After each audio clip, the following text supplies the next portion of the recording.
Me acompaña en esta oportunidad un veteranísimo de la política, aunque es un hombre que parece un babyface, y de hecho lo es.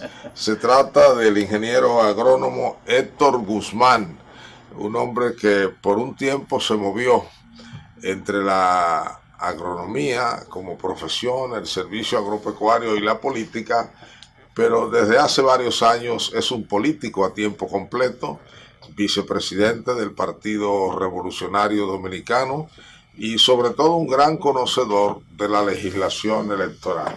Con él vamos a hablar de política, del PRD y de legislación electoral, por supuesto.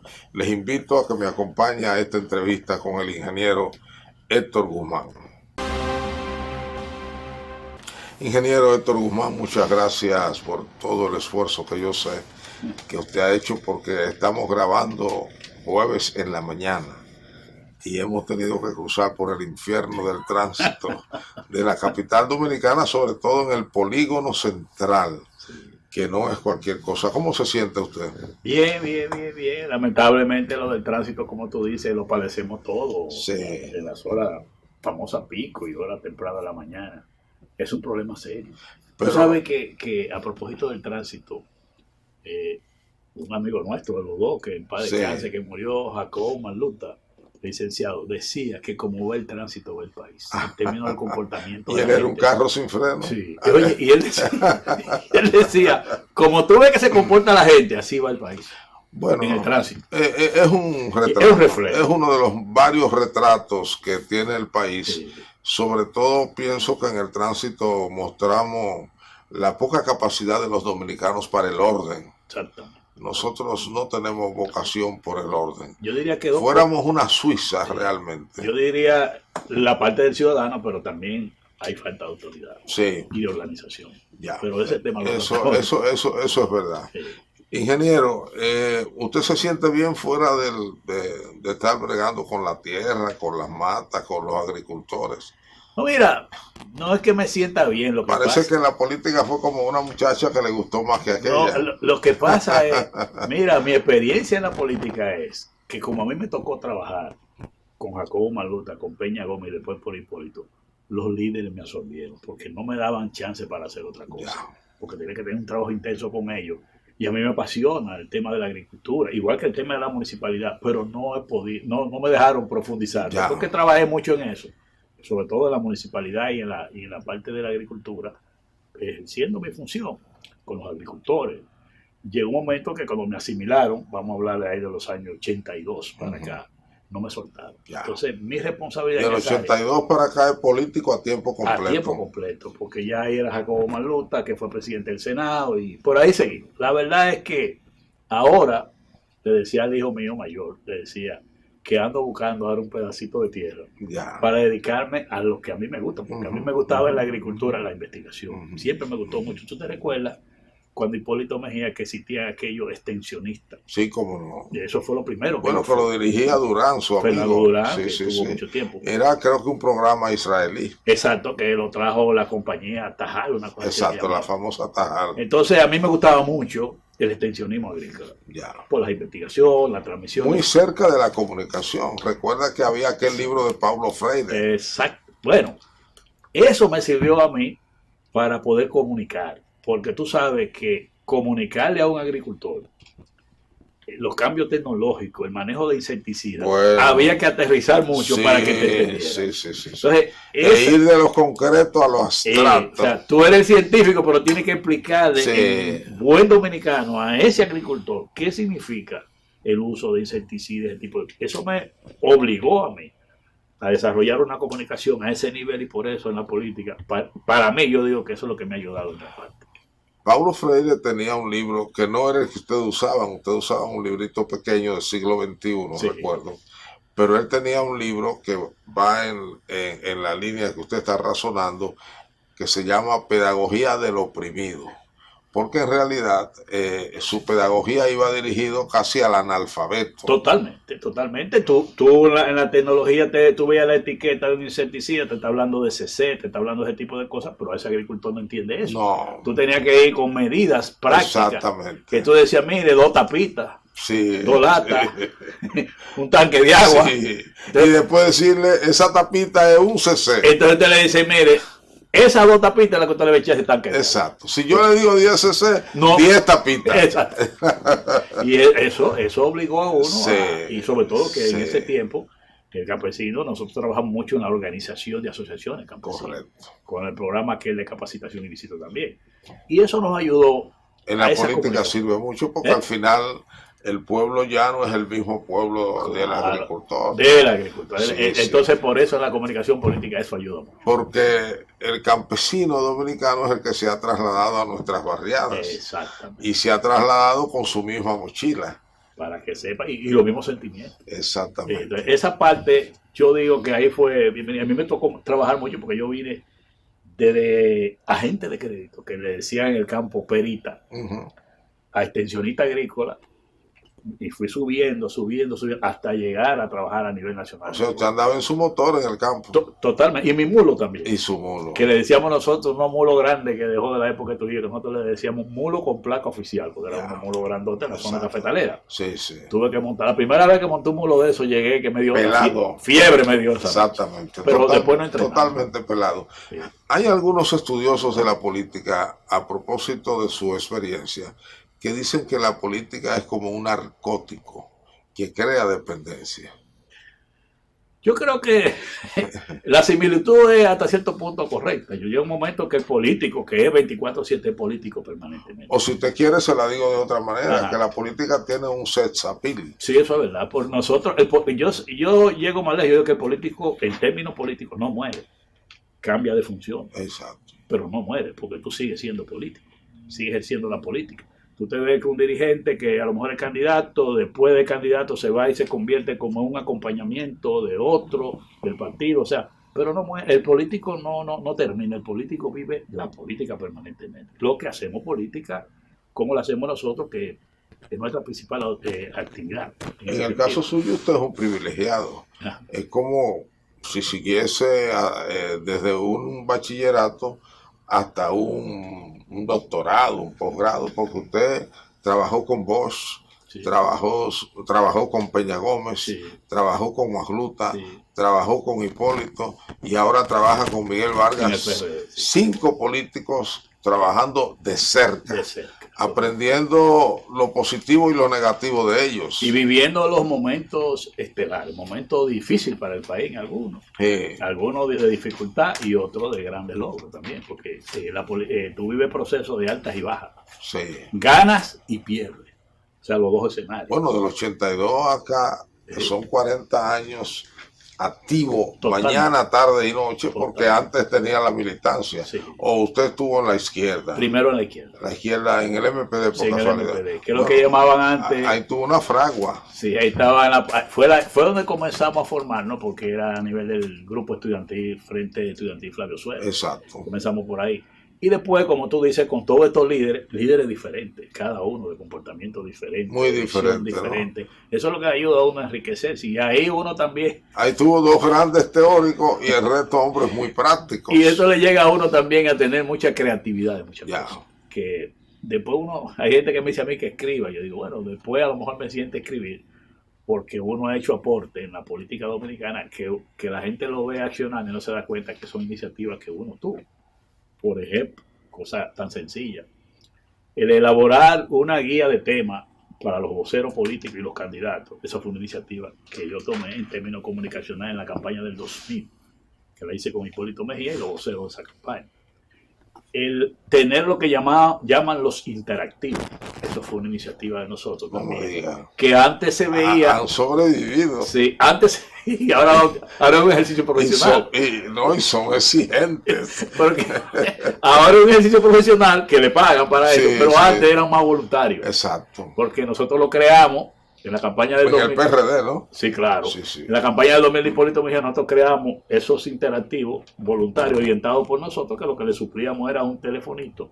En ese tiempo no era de muy buena calidad. Exacto. Y la carguita que había que darle, ¿verdad? Correcto. Para el telefonito. Entonces, esa gente te llamaba. Y un contenido, ¿no? Y un contenido. Contenido diario de los temas que queríamos, exacto, que ellos pusieran. En la agenda pública. En la agenda de los programas que estaban haciendo. Sí.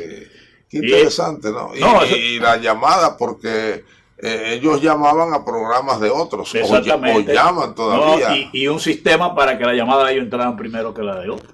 Sí, eso siempre es una pregunta que muchos nos hacemos. Un entrenamiento. Todavía eso persiste. Sí. Hay un entrenamiento que se le da. Hay un entrenamiento para eso y siempre usted ve que entran las llamadas. Sí, ¿por qué que te entra tanto? Y usted dice, pero yo tengo 3 días y no logro comunicarme, ¿no? Bueno, esas son de las cosas que me tocaron a mí, creativas. Ahora está más sofisticada, ¿no?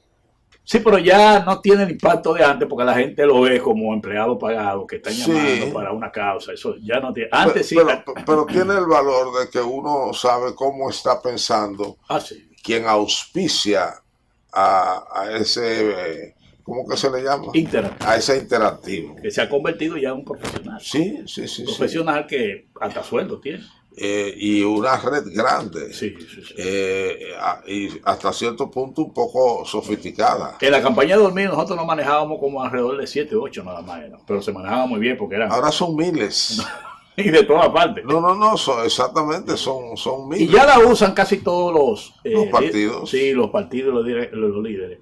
Yo recuerdo que cuando nosotros llegamos al gobierno en el 2000, recuerdo yo, que esa práctica, por ejemplo, a mí me tocaba preparar una guía de temas para el presidente, para el candidato Hipólito Mejía. Y como en ese tiempo no existían las redes sociales como ahora, los medios digitales, tú sabes que había que tomar los periódicos a las 5 de la mañana, correcto, ponerlo en una mesa con 3 compañeros más, verlo, ver cuáles son los temas de interés, cuáles son los más importantes y hacer una recomendación de cómo abordarlo. Y para eso yo tenía que ver al presidente Mejía antes de salir a la calle. Tenía que verlo antes de las 8 de la mañana, todos los días. Como si fuera un organismo de seguridad. Así mismo. Yo despachaba con Hipólito Mejía todos los días para llevarle ese resumen.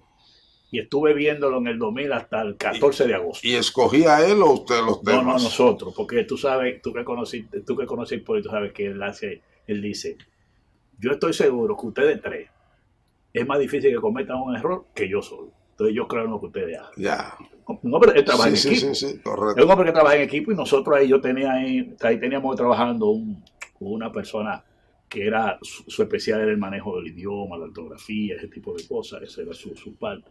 Que recuerdo que el compañero apellido Solano, profesor de la Universidad Autónoma de Santo Domingo. Y había otro ¿Apellido? Solano. Que es un profesor de lingüística en la UAS. En ese tiempo, imagínate, nosotros lo teníamos ahí, él le daba la corrección gramatical y todo eso para que no haya falta de ortografía, porque ese documento se convertía en nota de prensa.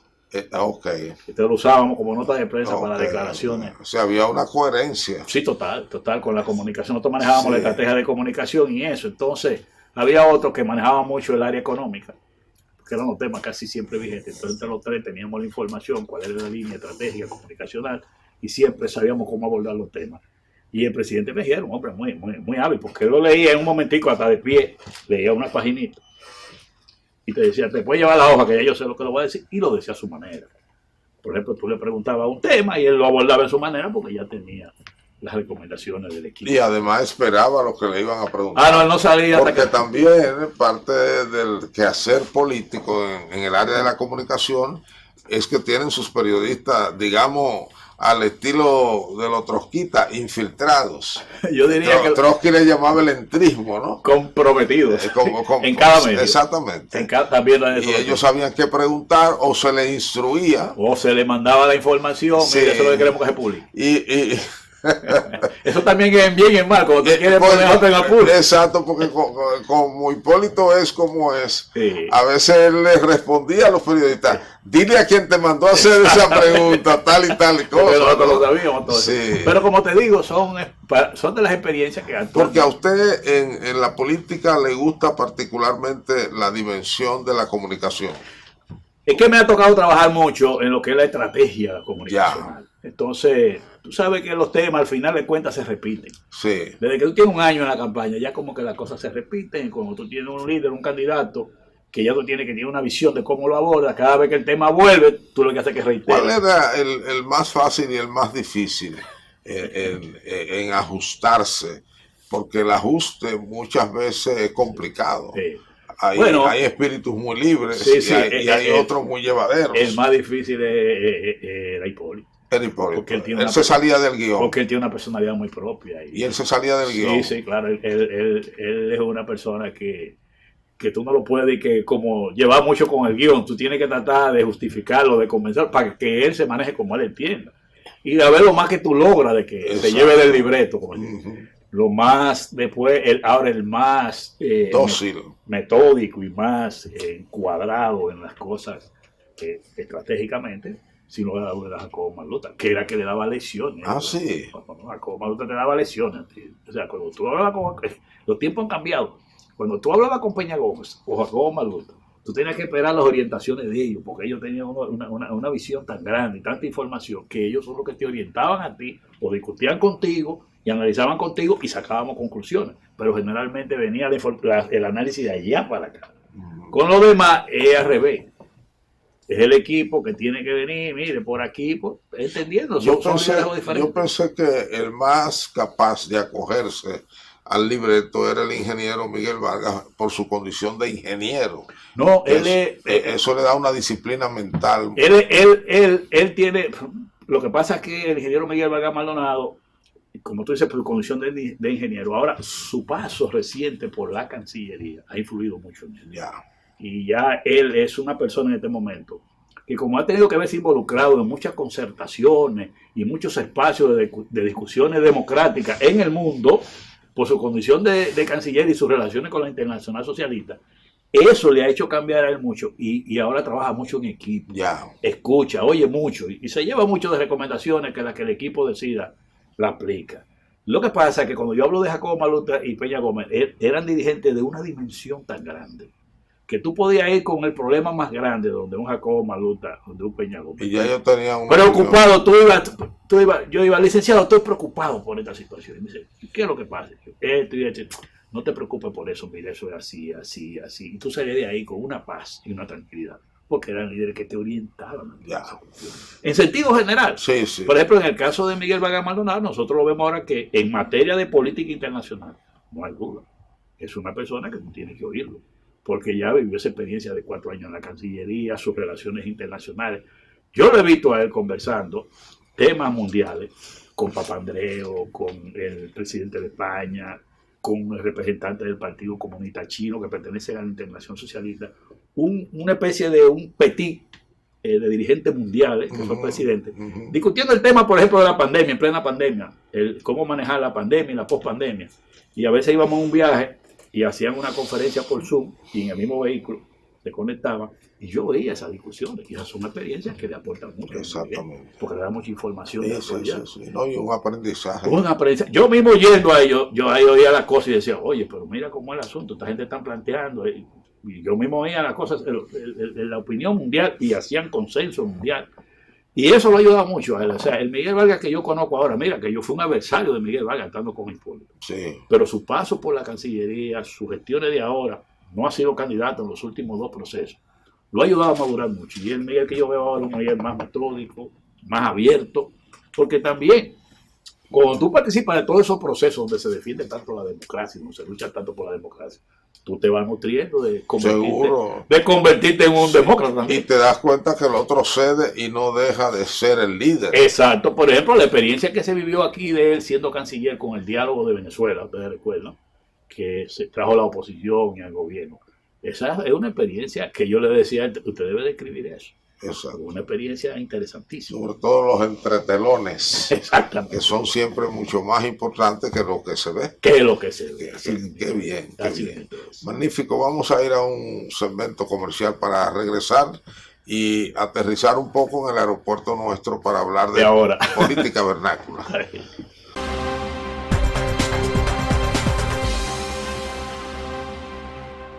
Ingeniero, en algún momento la prensa dejó ver que usted no se sentía como contento en el PRD e incluso algunos medios llegaron a hablar de que eventualmente usted podría pasar a otra organización o regresar. ¿Ya se siente tranquilo, se siente cómodo? Yo en ningún momento me he sentido mal en el PRD, todo lo contrario. Valoro mucho el trato que he recibido de los dirigentes del partido, especialmente del presidente del partido. Y en segundo lugar, entiendo que el PRD es un partido que por su aporte a la democracia, que es un sentimiento, lo que hay que luchar para preservarlo. Y me siento bien y estoy haciendo esa responsabilidad, la estoy asumiendo ahora, sin lugar a dudas. Bien, consciente de que tenemos una situación que no es como la de antes, pero que se puede aportar más, que se puede hacer más y que vamos a tener un papel exitoso para este proceso que viene ahora. Adelante. ¿Y Fiquito sigue descontento? Sigue, no, yo diría más que descontento, es con una aspiración a la que tiene derecho, ya. Y que en su momento tendrá que expresarse. A veces uno puede estar de acuerdo o no, pero es un derecho que uno tiene que respetar. Él aspira a dirigir el partido. Él aspira a ser presidente del partido, ese es un proceso que se haría en mayo del año que viene. Y nosotros siempre decimos que la aspiración de un compañero, cualquiera que sea, es un derecho que hay que respetar. Pero fíjate bien, me siento también en el PRD en el papel que estamos haciendo, que yo quiero informarte a ti y a los amigos televidentes de este programa, que el partido ha decidido de cara a estas elecciones llevar candidatura propia a todos los niveles. Como yo te lo decía en programas anteriores que hemos estado, que la meta de nosotros es, ahora la tenemos más afianzada. Y en esa dirección... Creo que en estos días lo deciden de manera formal. Sí, en esta semana, este domingo, el presidente del partido vaya, después de haber oído a los dirigentes de diferentes regiones, encuentros regionales, escuchando la opinión, va a dar respuesta al pedimento que le han estado haciendo los dirigentes del partido de que él asuma, dentro del marco de la ley y el reglamento de la Junta Central Electoral, lo que se llama la aspiración a una precandidatura presidencial.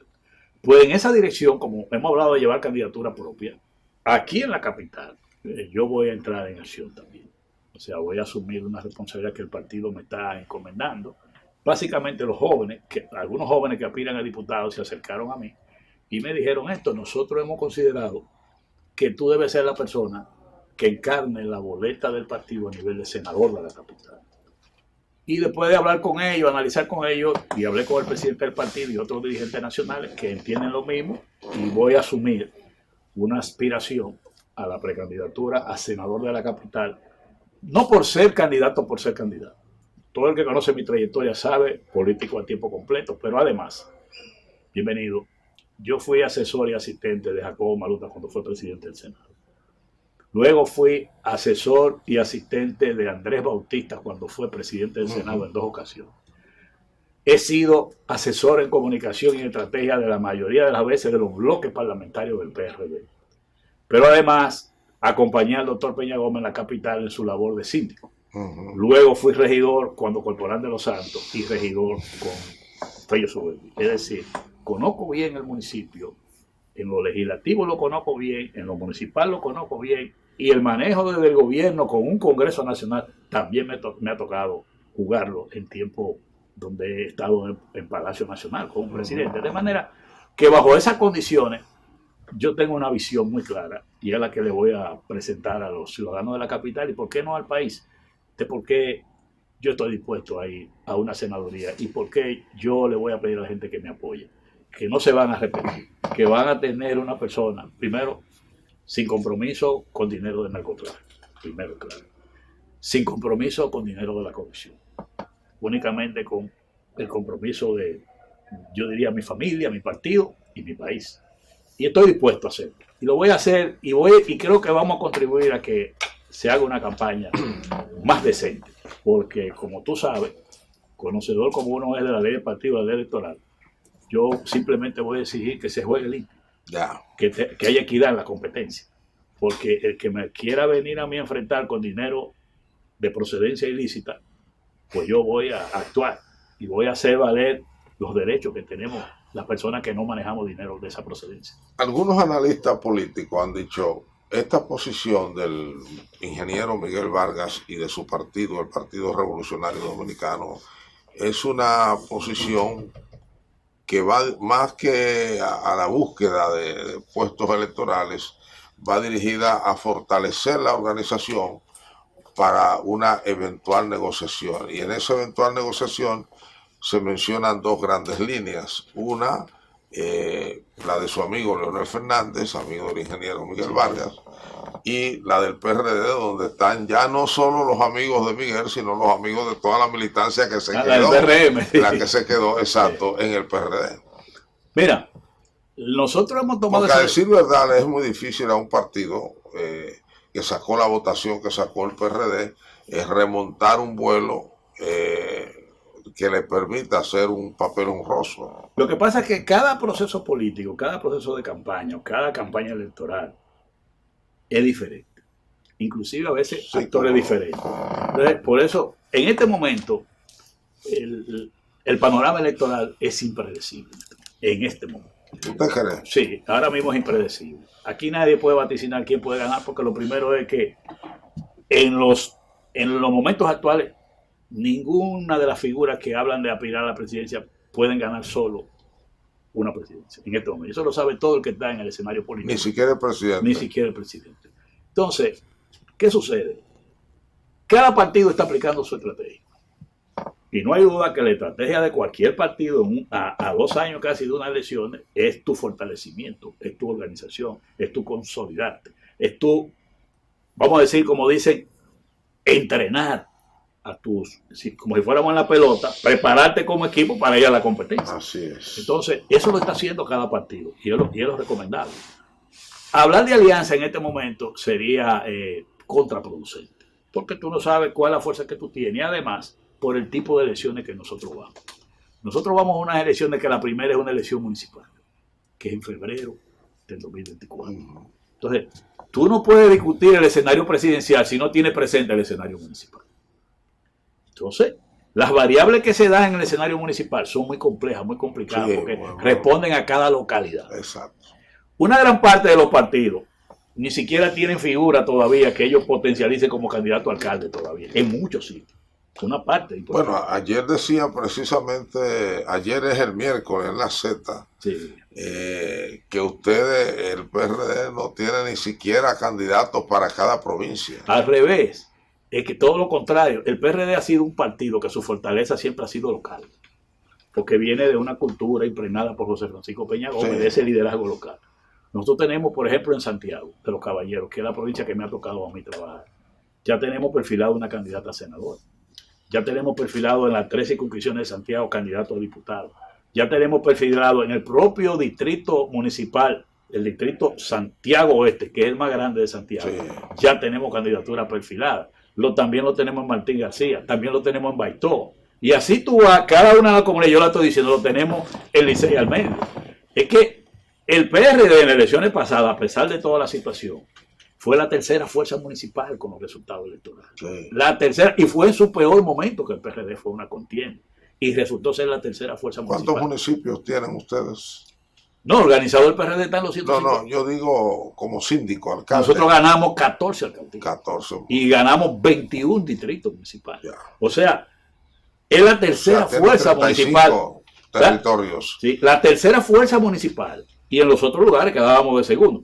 La tercera fuerza municipal en esos resultados fue el PRD, lo que quiere decir que en mejores condiciones ahora y con más tiempo, nosotros estamos en mejores condiciones de competir. Yeah. Hay sí otros partidos que no tienen candidatura a nivel local porque no tienen la estructura. El PRD tiene una estructura en todos los municipios, en todos los distritos ahora mismo. Si tú te vas al distrito, al municipio más apartado, Oviedo o Pedernales, o te vas a Partido Abo, el PRD tiene su estructura ahí, porque ha sido un partido tradicionalmente de liderazgos locales. Y eso es lo que nosotros hemos estado trabajando primero. Nosotros hemos estado trabajando primero ese liderazgo local, hemos formado todas esas estructuras en local, precisamente porque sabemos que las elecciones municipales son la primera. Y ahí hay que tener fortaleza, porque no hay duda de que los resultados de las elecciones municipales impactan en los resultados de las elecciones presidenciales. Y hemos usado esa estrategia y nos está dando resultados. Una especie de pre-resultados. Por ejemplo, aquí en la capital, nosotros también hemos llegado a un consenso de llevar a una candidatura a nivel de alcaldesa del municipio, del Distrito Nacional. ¿A quién vamos a llevar? A la compañera Yané Camilo, que fue ministra de la Mujer. Sí. Entonces vamos a tener una fórmula. Yo estaría en la parte de la senaduría y ella estaría en la parte de la alcaldía. Yo creo que los capitaleños van a disfrutar de una campaña interesante porque vamos a ir a un debate interesante sobre las acciones que pudiéramos hacer desde el Senado de la República, desde la municipalidad, con gente que de una u otra manera manejamos los temas. Porque aquí ya esto no es un problema generacional, que porque tú seas joven ya tú eres el que merece una posición, ni es un problema porque sea mujer, o porque sea hombre, o porque tú seas de un partido determinado. vamos a plantear posiciones bien claras y vamos a llevar una campaña donde el ciudadano pueda decidir por lo que más le convenga. Y eventualmente entonces a la campaña, digamos, a las elecciones presidenciales, es obvio que el PRD irá vinculado a alguna de las tres fuerzas que hay ahí, o el gobierno o el PLD, que sigue siendo el partido más fuerte de oposición, Claro. y Leonel Fernández. Lo que pasa es que todo va a depender del proceso. O sea, nosotros hemos dicho que el momento no es hablar de alianza a ese nivel, sino que vamos a esperar que cada quien desarrolle sus fuerzas. Pero hemos establecido claramente que el PRD no tiene compromiso ni con el PLD, ni con el PRM, ni con la Fuerza del Pueblo, ni con ningún otro partido. Pero por vínculos anteriores se advierte que se sienten más cerca de Leonel Fernández. No, eso no es verdad. Nosotros no tenemos de que cercanía con nadie en específico. Es más, si tú haces una evaluación de los PRDistas ahora mismo en el trabajo, está muy claro de que aquí cada quien tiene que empujar, sobre todo sus candidaturas locales. Nosotros no tenemos, mira, bienvenido, nosotros tenemos muy claro de que hay varias fuerzas políticas, que cada quien está desarrollando su estrategia y su plan. Lo que nosotros no tenemos es compromiso con ninguno de ellos. Simplemente el compromiso con el partido y con el país. Lo que más nos convenga, nosotros lo tomamos en su decisión. Hay quienes han querido encasillarnos con otros. Pero el que crea creer eso, que lo Ustedes crea. no están encasillados. No, con nadie. Con nadie. Eso, Por eso quiere decir que están abiertos a cualquier posibilidad. Claro, porque nosotros sí, yo diría lo siguiente. Nosotros tenemos una convicción bien clara. La crisis que está viviendo este país, como lo están viviendo otros países, con el impacto de la crisis mundial, requiere de unir voluntades. Eso estamos claros. El que no lo entienda así, fracasa de una gestión de gobierno. Y el PRD ha sido un partido histórico de tradición, de vocación, de concertación, de crear unidades de sectores importantes. Y nosotros en eso estamos claros. Ahora, lo que tú no puedes políticamente, inteligentemente, desde el punto de vista estratégico, es ponerte en brazos de una alianza comenzando. Eso no lo puede hacer nadie. Ni lo va a hacer los otros partidos contigo. ¿Por qué? Por lo que yo decía. Estas son elecciones que primero viene la municipal y después viene la otra. Y todavía ni siquiera el partido de gobierno tiene definido candidato, que es, vamos a decir que es el partido que tiene el gobierno, tiene definido candidatura en todos los municipios, porque tiene sus asuntos internos de aspirantes. No, y para el que está en el poder le es más complicado. Le es más porque el mismo ejercicio del poder, que es por un lado una bendición, por otro lado erosiona también. Exactamente. Yo te puedo poner casos que yo tengo ya ejemplo en el terreno, porque trabajo en el terreno político, donde hay municipios que se están haciendo contactos, que la oposición quiere unificarse para derrotar el de gobierno. Exacto. En un municipio. No, y en un municipio donde un candidato, llamémosle X, fue excelente en las elecciones pasadas, no le ha ido tan bien en la ejecución, que hoy probablemente no el mismo partido dice, este no es el hombre. Exacto, y él, o alguno que él mismo dice, yo no me quiero presentar porque Exacto. yo tengo una situación difícil, pero también te puedo decir que hay municipios, pues son datos que yo manejo porque aquí en el terreno que estoy, donde inclusive dirigentes del propio partido de gobierno han ido donde un PRDista que tiene buen posicionamiento, que tiene buen apoyo, inclusive un líder vinculado religiosamente a las iglesias evangélicas, que le han ido a decir, nosotros estamos dispuestos a apoyarte a ti a cambio de que tú nos permitas 2 regidores. Ya. Porque las realidades locales son realidades de cada localidad. Entonces, esa variable, hasta que tú no la conozcas bien, un partido no puede darse el lujo de tomar una decisión de arriba sin tomar en cuenta esa realidad. Y eso lo está viviendo cada partido. Ya. Entonces, de ahí que la posición de que cada quien esté su estrategia, su plan, es lo correcto, que nadie aquí puede estar planteándose. Estamos hablando al día de hoy. Ya. Aunque estamos hablando a principios de noviembre. Sí, porque como uno maneja los plazos de las leyes, y los plazos son, tú no lo puedes variar, porque son plazos de leyes, no son plazos de un partido. Nosotros, nuestra estrategia, nuestro plan, está enfocada a objetivos en función de los plazos que estamos manejando. Hay plazos que te obligarán en su momento a decidir la política de alianza. Y cuando llegue ese momento, pues se decidirá. Vamos a un segundo segmento comercial para venir al tramo final, para redondear esta entrevista con el ingeniero Guzmán, Héctor Guzmán, ingeniero agrónomo que se casó con la política.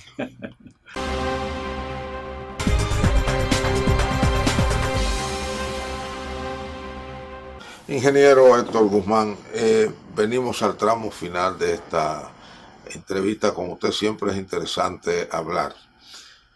Parecería en algún momento que las cosas iban bien, pero en las últimas semanas hemos visto ruidos en las relaciones entre los partidos y la Junta Central Electoral. Tenemos muchos años diciendo que no podíamos hacer reformas electorales porque se planteaban ya casi con las elecciones a boca de jarro, que era necesario, una vez terminaran las elecciones, ahí mismo venir con las próximas reformas para que hubiese tiempo de discutir y después tiempo de implementar. Ahora se trató de hacer, sin embargo, los partidos se han trancado. No ahora que estamos a mitad del camino, sino hace 2 años que los partidos no recibieron con entusiasmo los proyectos de la Junta Central Electoral y pareciera que ya es casi imposible hacer una reforma electoral para los próximos comicios. Pero además hay una especie de rebeldía silenciosa de parte de los partidos frente a las normativas vigentes, y eso se ha visto de manera alarmada con el caso del PLD. PLD hizo una convención y la enmascaró como una consulta ciudadana y la Junta no se sintió en capacidad de intervenir. Y ahora pareciera que cada partido se siente en derecho de hacer algo parecido en términos de violar la normativa a lo que hizo el PLD. Mira, bienvenido. Yo recuerdo que en una de las entrevistas, la primera que hicimos aquí después de las elecciones, que se comenzó con el tema de la reforma, del proyecto de la Junta de Reforma Electoral. En este programa, creo que fue el primer programa que yo dije que al final de cuentas íbamos a seguir con la misma ley y que eso no se iba a aprobar. No me gusta decir te lo dije, pero conociendo el comportamiento de nuestro liderazgo político, cómo se manejan los partidos, la propia Junta, yo decía de manera muy clara que si yo hubiese sido la Junta en ese momento, yo monto las elecciones con las leyes que tengo y no pierdo tiempo a esperar esa discusión. Y eso estamos hablando del 20, del 21 y mira dónde estamos. Tan es así que ahora, como tú dices, es más difícil tú venir a hacer modificaciones a las normas electorales cuando ya la Junta tiene que estar montando prácticamente el año que viene las primarias de los partidos.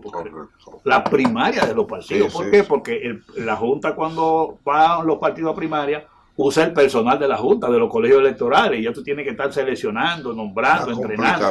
O sea, si yo me puse a comparar el cronograma de la Junta anterior con el de ahora.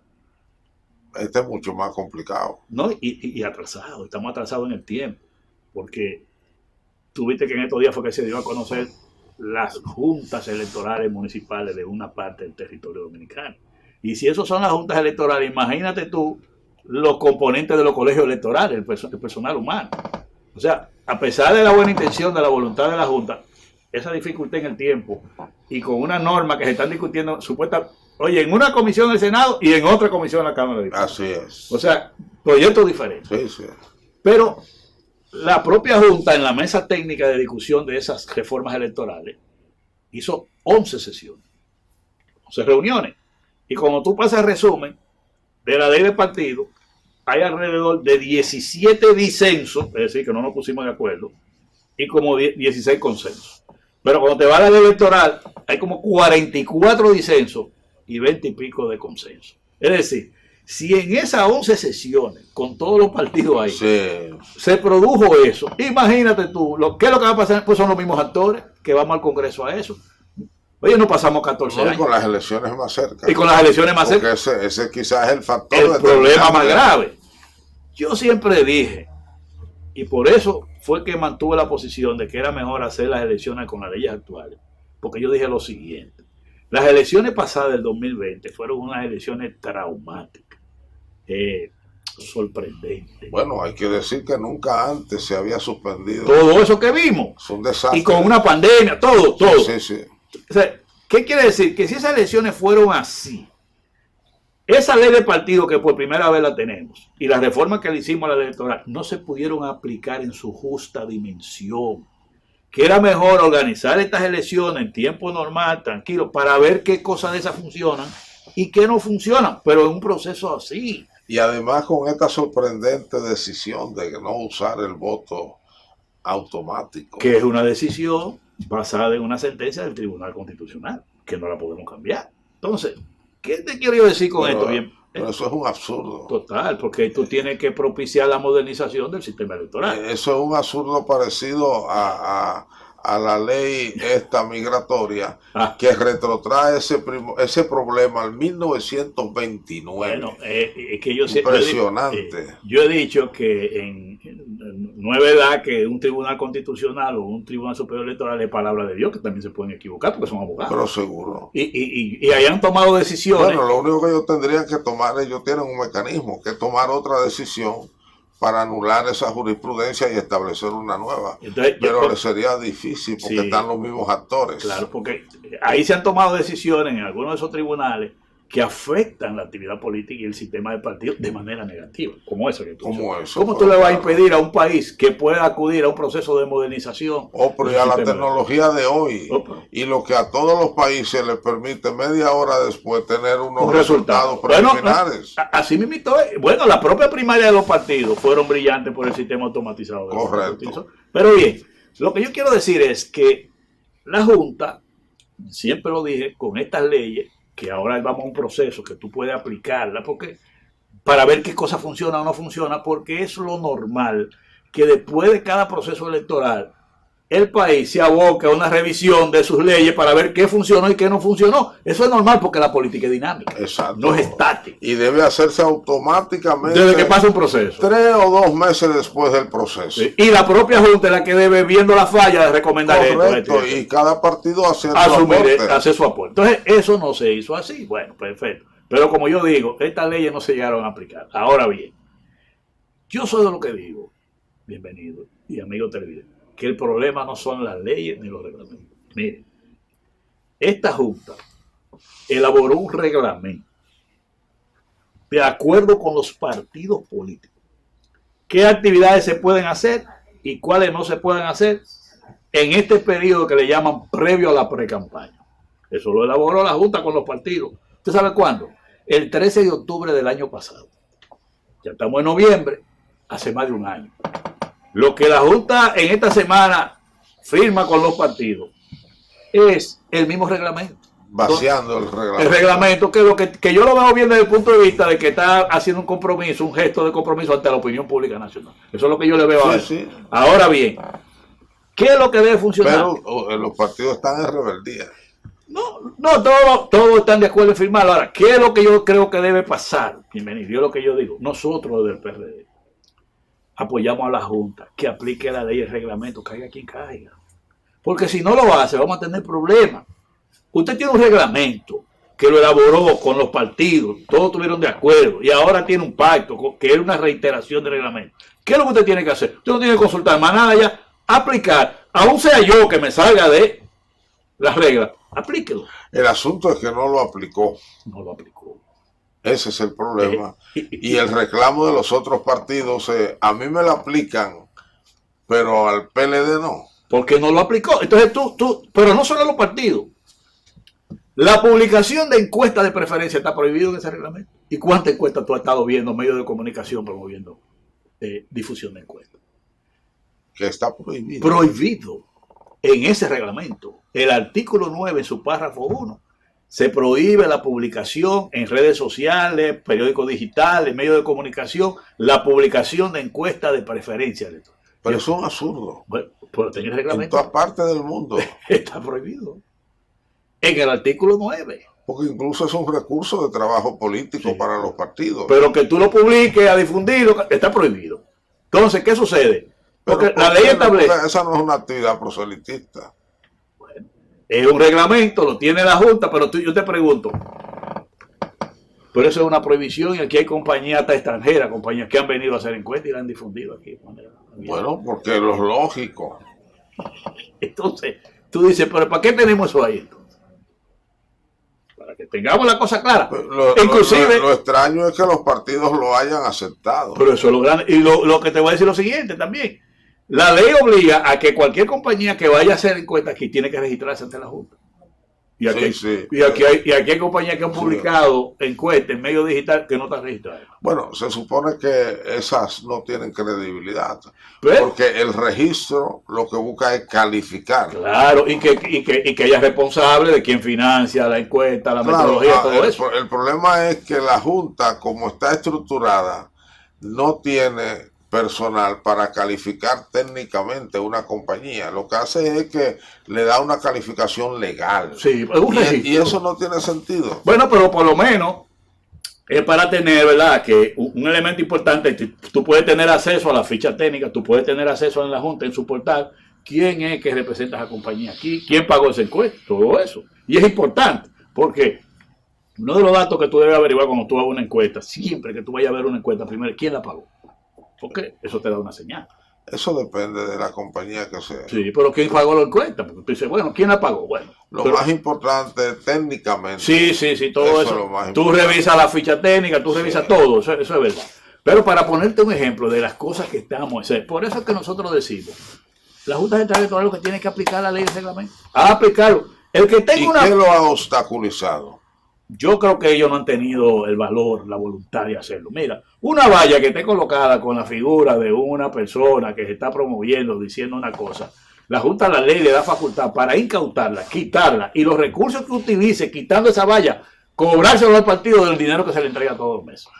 Yo te puedo decir como medio de comunicación que yo creo que desde el inicio los partidos han estado violando la normativa, porque los fines de semana los periódicos tienen que dejarle los espacios a los partidos por sus actividades. Se han estado haciendo actividades proselitistas, enmascara en A, enmascaro en B, enmascaro en C, etcétera. Recuerda que así mismo dije cuando el programa primero que hicimos aquí, que el problema es que lo que mal comienza, mal termina. ¿Por qué?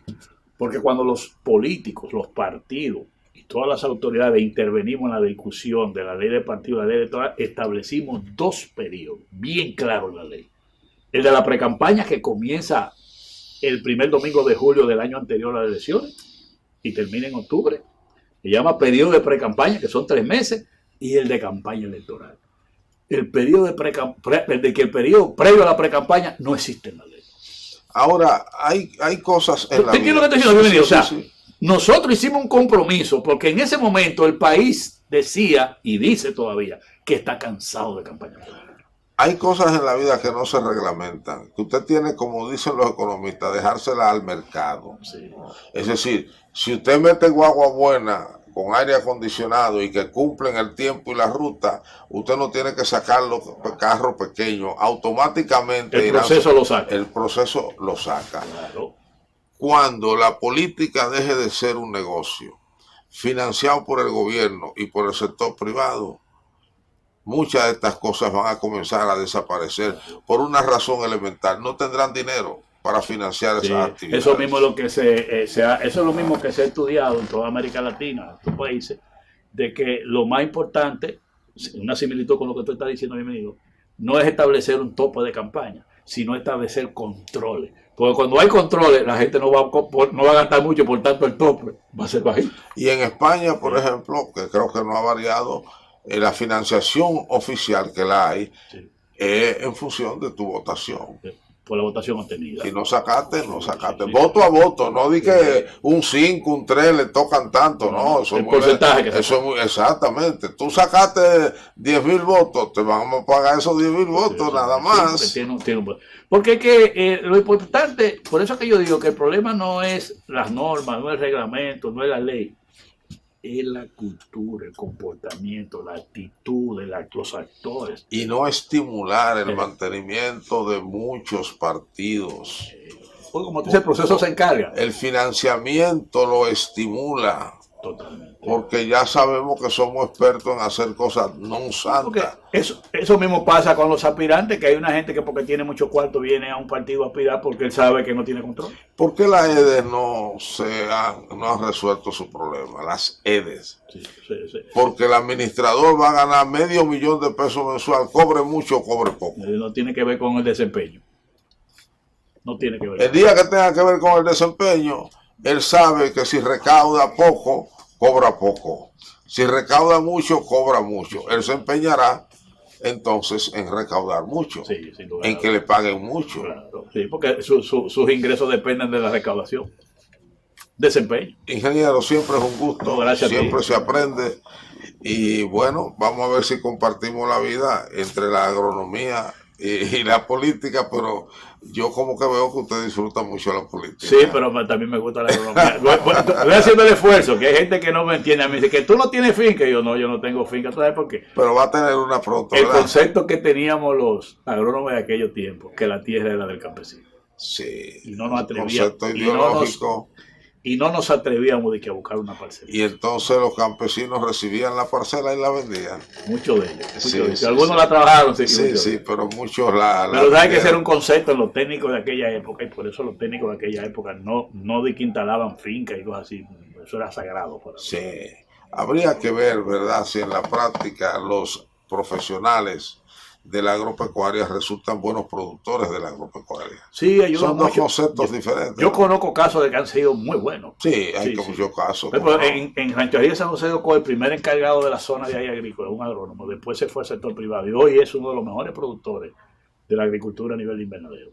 O sea, No, se y dedicó a la producción tengo privada. entendido que algunos de los productores de las mejores semillas son profesionales de la Sí, sí. agropecuaria. Sí, sí, sí, sí. Y yo creo que es una buena política incentivar al profesional agropecuario a que tenga tierra para que siembre. Porque le sirve de ejemplo al que está cerca. Espero que no se nos pierda y que pronto le tengamos de nuevo porque yo creo que ya entramos en tiempo político. Ya sí. Querramos o no, Eso es entramos verdad. en tiempo político. Eso es verdad. A ustedes gracias por igual, nos vemos en el próximo programa.